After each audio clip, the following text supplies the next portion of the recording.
How's it going, folks? Mega Brain here, and today we're going to be talking about the keys to happiness and love for black women. I tried to make this video in vlog format several times today. I kept getting distracted and wanted to throw the footage out every time, so I decided to just come back here, do it inside studio format, and talk to you guys this way. So right off the top, I just want to make it clear that this is not a black woman bashing video. This isn't a Tommy Sotomayor or throw them all away, we hate them all video. No disrespect to Tommy, but this isn't one of those types of videos. I wanted to just get that clear and out of the way. There will be a keys to black men's happiness because we need that too, and I happen to have the information and I'll share that with you. Today we're going to focus on black women. Where does that start? Where does the road to unhappiness and hardship with love start? Well, we have to look at home. From the very birth of a young black woman, she's being told by her mother, her aunts, her sisters, friends, that she can't date a guy who's ugly, can't date a guy who can't dress, can't date a guy who doesn't have money, can't car, house, whatever, best job. It's not limited to those things. But the point is, their standards are being set so high that they become very unrealistic very soon. And not to mention, all of those things are trivial and have nothing to do with the heart and the mind. Another thing is culture. The same culture that teaches the women that teach the young girls. If you look back to the 90s, there was an unlimited supply of good representations of what a black woman should be.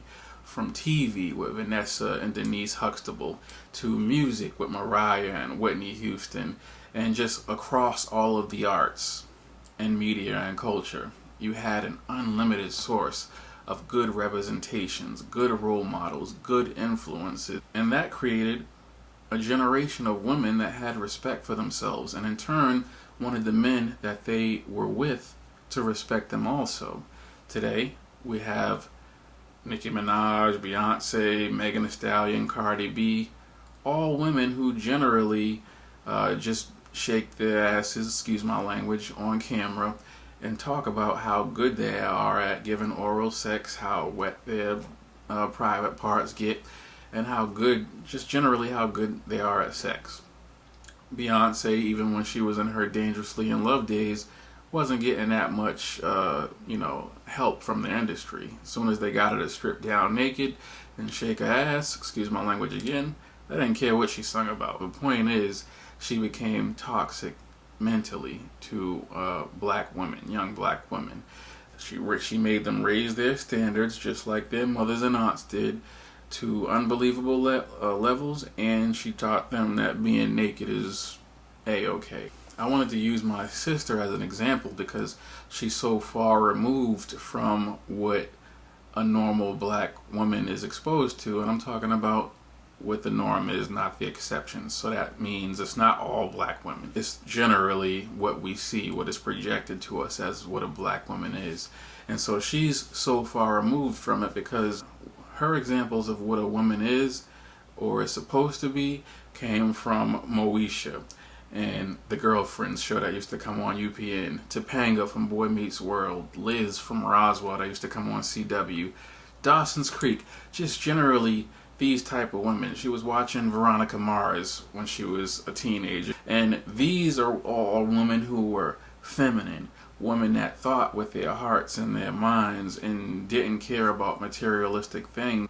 And it formed a woman, and my sister, she became a woman who could walk into a Walgreens and fall in love with some scruffy cashier. Me and my brother thank God every day that my sister has only been with one man till this day. She fell in love with the first man she ever dated, and she's now engaged to. I know, life happens. Women date just like men date, have multiple partners, but we're just thankful that didn't happen to her. But my point is, she became a woman that didn't care about materialistic things, so she was able to access happiness a lot faster in her life, and that came through the influence that she had. She never had women telling her what kind of man she had to be with because she lived in a bubble. Me and my mother basically shared the responsibility of raising her, and she had the greatest imagination. She could just play with her toys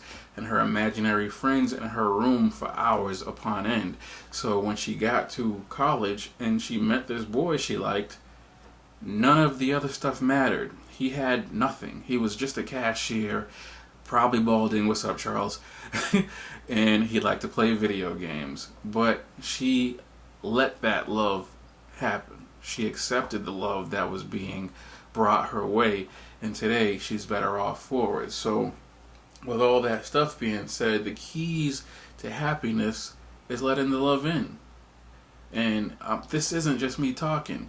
Listen to this. If you're a black woman and you're watching this video, you know a man who's in love with you. You know a man who's ready to give you marriage, kids, settling down, being faithful. You know a man that's ready to give you all that, but you're rejecting it because it is not the picture of the man you decided you're going to be with when you were 10 years old, when you were 16 years old, when you were in school with your girlfriends talking about what man you were going to have. Your picture of a man is the wealth of 50 Cent or Russell Simmons or something. He looks like Chris Brown or Drake or something like that. And he worships you like you're the queen of the earth because you're an Egyptian princess.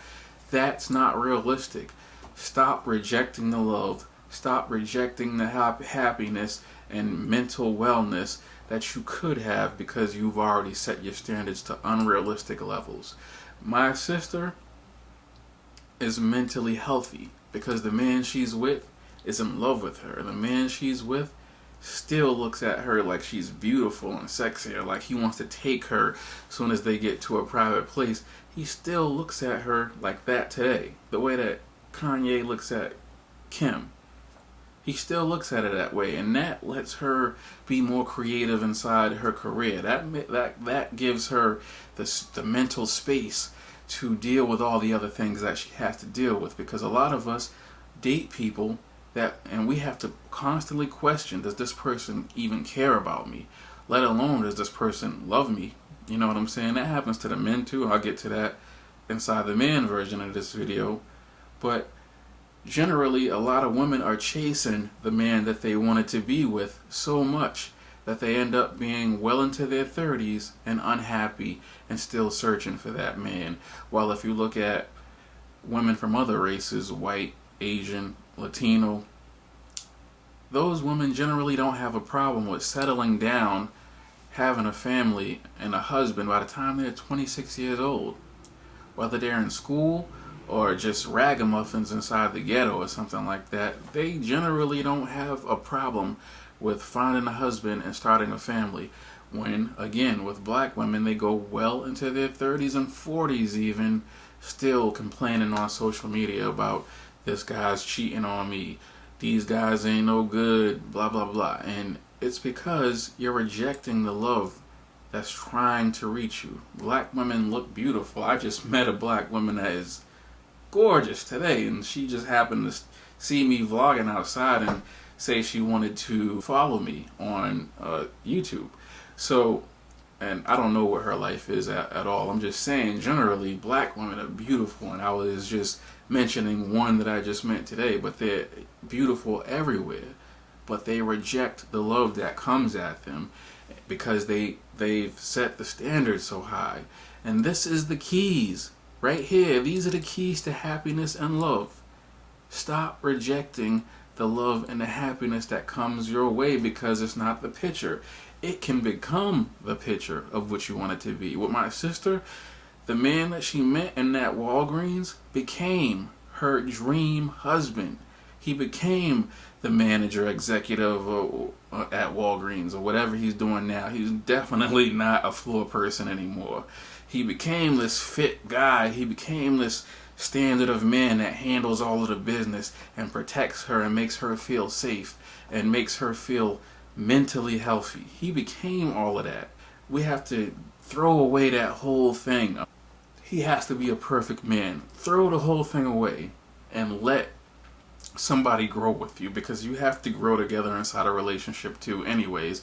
You're probably not going to be the perfect image of what a man wants either, but a man that has any sense understands that there has to be some growth. Not saying that you can't want to be with somebody who looks good or, you know, is fashionable or anything, but that shouldn't be the key factor. You can create that with inside a relationship if you're with somebody that spiritually makes you whole. And I'm just tired of seeing black women have to live the way they live because they're rejecting the love. And then they're looking at a man who starts dating white women or Asian women or something like that and calling him a sellout. What they don't realize is that man that's with the Asian woman or the white woman, he was trying to get with you yesterday and you kept rejecting him, calling him stanky, corny, raggedy or something. Those are the same men dating outside their race today, are the same men that you would not date, because these other women generally don't care about that stuff. You know what I'm saying? And there are women in those other races that do care about that stuff too. But they have men with countries. They have men with constitutions and cultures and languages that they can deal with on that level. We don't happen to have that luxury here.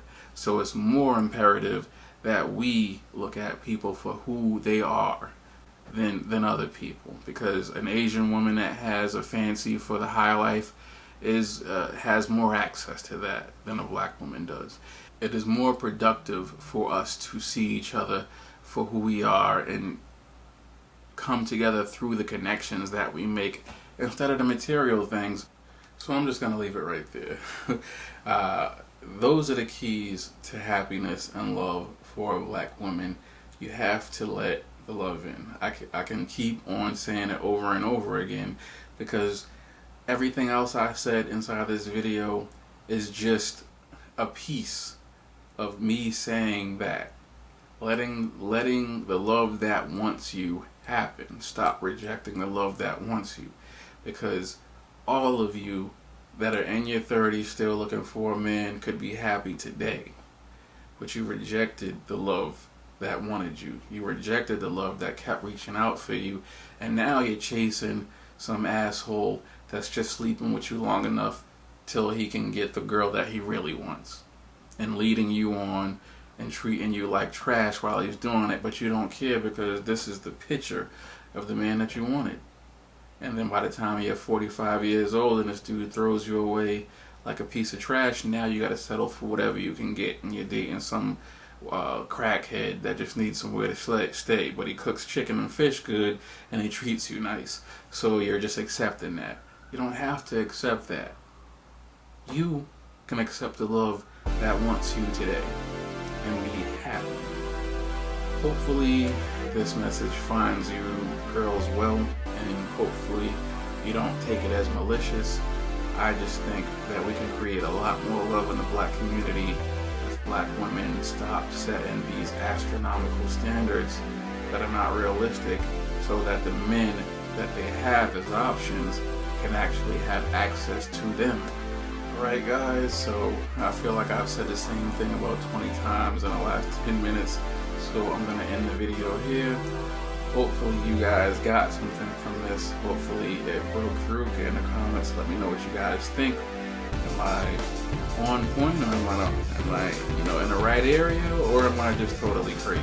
Get in the comments, let me know, and I'll talk to you guys in the next video. Peace.